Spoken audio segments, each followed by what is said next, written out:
Hello বন্ধুরা, তোমরা সবাই কেমন আছো? আমি তো খুব ভালো আছি। আশা করছি তোমরাও ভালো আছো।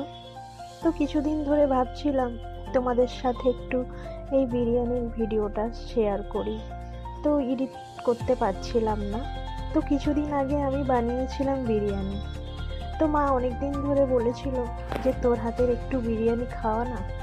মায়ের খুব একটা দোকানের বিরিয়ানি পছন্দ নয়, কারণ দোকানের বিরিয়ানিতে প্রচণ্ড সেন্ট থাকে। সেই জন্য মাকে আমি বাড়িতেই বিরিয়ানি বানিয়ে খাইয়েছিলাম। আমি মাংসটা আগে থেকেই ম্যারিনেট করে রেখেছিলাম, আর মাকে বলেছিলাম যে তুমি রাইসটা করে নিও। মা আমার কথা মতো ভাতটা আগে থেকেই রেডি করে রেখেছে।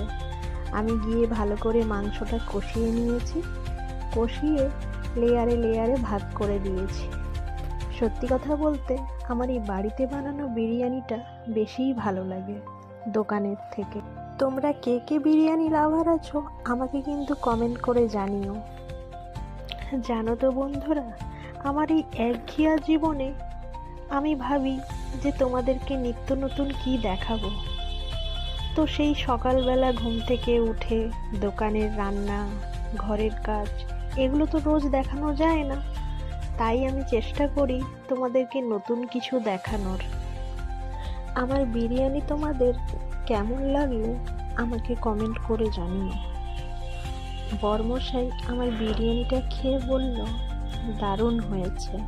তোমরা দেখতেই পাবে আমার বরের এক্সপ্রেশনটা। তো আজ এইটুকুই থাক, আবার অন্য একদিন আসবো ভালো কিছু নিয়ে।